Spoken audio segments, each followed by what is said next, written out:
Ó, para a gente finalizar a aula de hoje, eu não vou entrar nos cálculos, apesar do que o cálculo aqui é bem simplesinho.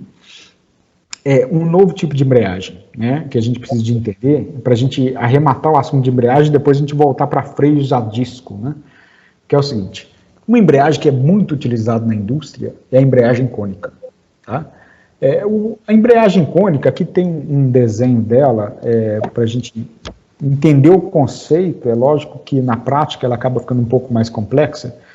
Aqui é o seguinte, essa parte de cá, ó, a embreagem ela é constituída de duas partes, obviamente, como toda embreagem.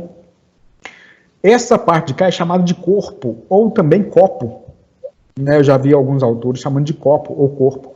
Essa parte está acoplada a um eixo, que é o eixo de saída, tá?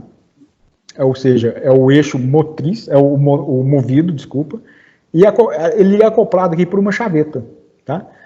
Do lado de cá eu tenho outro disco, um outro eixo, e eu tenho justamente o cone da embreagem, o corpo da embreagem com a parte cônica acoplada nesse eixo, que pode ser por chaveta ou também pode ser por estria. Por estria, a maioria é por estria, porque essa parte cônica, que é a parte motriz, né, ou a motora da embreagem, onde vai acoplado a fonte de potência de torque aqui, ó, ele se desloca sobre esse eixo aqui, ó, axialmente, ou seja, paralelamente ao eixo. Então, aqui eu tenho uma mola que pressiona o corpo da embreagem contra o copo aqui, ó, o cone contra o copo. Então, aqui eu tenho um cone que provoca uma pressão de contato alta e provoca o acoplamento. Então, aqui eu tenho o material de forração. Quando a mola aperta a embreagem contra o copo, ele gera uma pressão de contato alta aqui e eu promovo, dessa forma, a transmissão do torque ou da potência desse eixo para esse eixo de cá, a embreagem gira. Como que é feito isso? A mola fica constantemente pressionando para cá. Ó. Eu preciso de um dispositivo mecânico, então, que eu vou movimentar essa peça nesse sentido, para a esquerda ou para a direita, tá? Aí tem vários dispositivos possíveis, tem um que é muito comum, que a embreagem tem uns sulcos aqui, ó, eu tenho alguns garfos acoplados, que quando eu faço um acionamento elétrico, ou até mecânico mesmo, hidráulico, ele desacopla a embreagem, tá bom? Então tem várias possibilidades, depois eu vou mostrar alguns vídeos para vocês.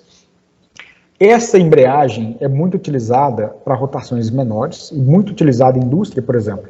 Eu quero transmitir rotação de 600, transmitir torque ou potência a 600 RPM, algo em torno disso, então eu vou usar essas embreagens cônicas, né? E elas são de baixa rotação, transmite um torque considerável e uma potência considerável.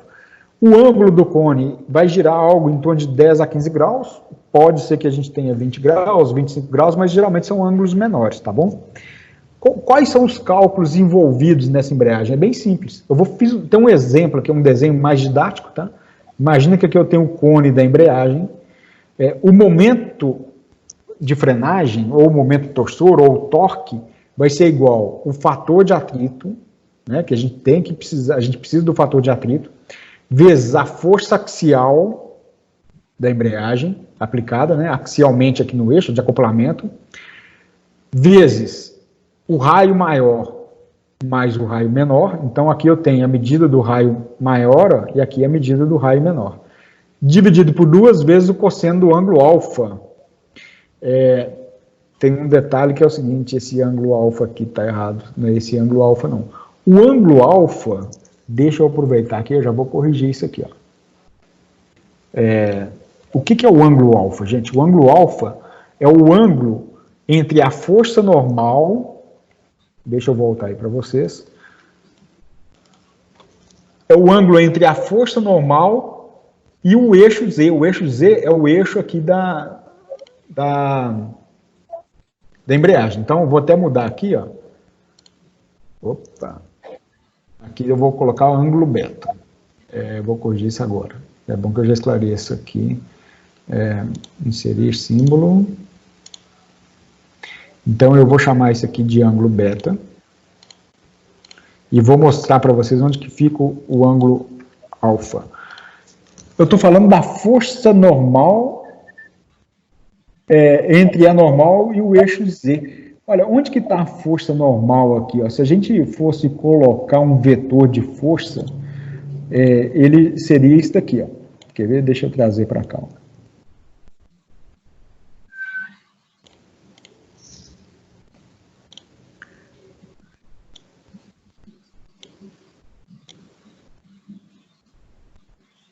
Quando eu falo que ele é uma força, um vetor normal,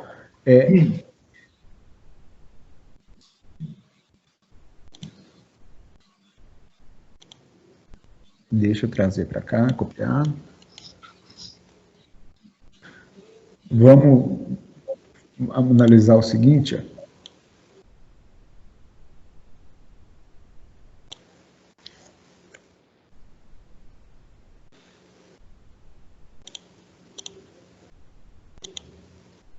Falta que faz um AutoCAD aqui, hein?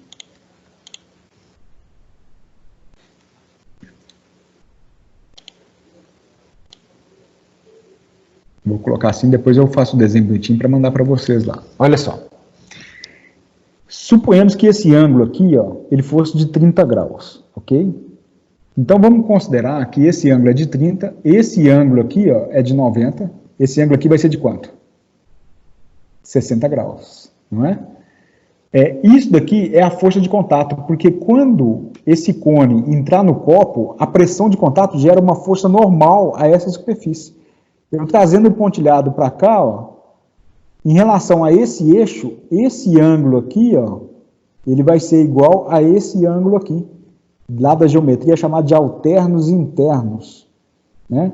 Esse ângulo igual a esse ângulo aqui, ó, tá? Ou seja, se aqui eu tenho 30, aqui eu tenho 90, então aqui é 60 e aqui também é 60 graus. Então esse alfa aqui, na verdade, é o ângulo dessa força normal com esse eixo aqui, ó, ok? Então é simples, eu calculo o momento de frenagem, o torque que essa embreagem é capaz de transmitir dessa forma. Coeficiente de atrito entre o cone, que tem um material de forração, com o copo, vezes a força axial aplicada, vezes a somatória dos dois raios, dividido por 2 vezes o cosseno de alfa. Entendido? Dúvidas? Só que essa parte aqui eu vou deixar para a gente exercitar na próxima aula. Diga. Você explica de novo essa questão dos raios, que eu não entendi direito. Você falou aqui é 60 e aqui é 60. Tá bom. Eu vou fazer o seguinte, então, ó. Vou fazer um desenho aqui, tá? Ó, vamos considerar o seguinte. Eu vou colocar uma linha aqui, ó.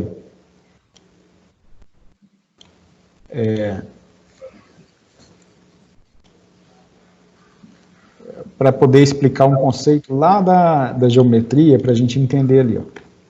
Eu vou usar esse exemplo aqui, ó. E agora eu vou colocar também uma linha desse jeito aqui, assim, agora. Tá bom? Ó, deixa eu mostrar uma coisa para vocês. O conceito aqui é o seguinte, ó. Aqui eu tenho um ângulo aqui, ó, correto? Suponhamos que esse ângulo aqui fosse de 60 graus. Tá bom?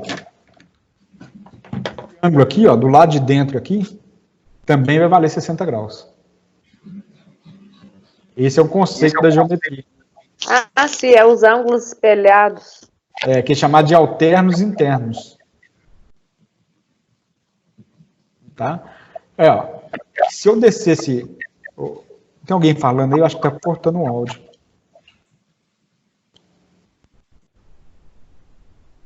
Ô, mas, Túlio, tem como você desligar o microfone do povo aí?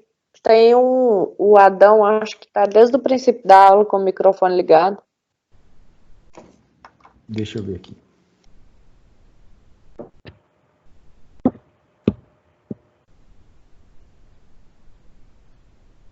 Tá bom. Ok. Vamos avaliar aqui.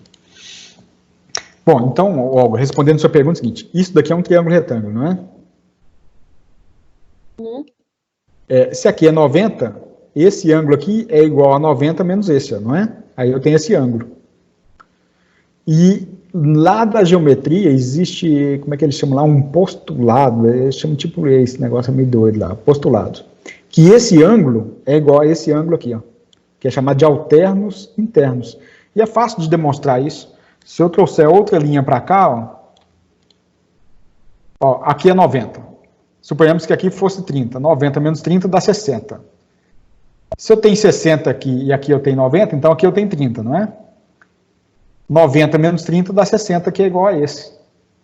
Então eu fiz uma demonstração da geometria. Eu apliquei esse mesmo conceito ali, ó, de cá. Então, voltando aqui, ó, vamos acompanhar o raciocínio dos ângulos lá. Ó, esse triângulo retângulo aqui, ó, é o seguinte. Suponhamos que aqui eu tivesse 30 graus. Aqui é 90. Então, 30 menos 90 menos 30 vai me dar 60 graus de cá, correto? Ou seja, o beta vale 30. Se eu tenho 90 graus aqui, ó, desculpa, 60 graus aqui, a linha não ficou 100% retinha, né? Mas projetando aqui no eixo Z, que é o eixo da embreagem, esse ângulo aqui vai ser igual a 60 graus, porque esse 60 aqui, ó, vai ser igual a esse de cá. Entendeu, Olga? Sim, entendi agora. Bacana. Beleza. É isso Obrigada. aí, gente. Nada. Mais dúvidas?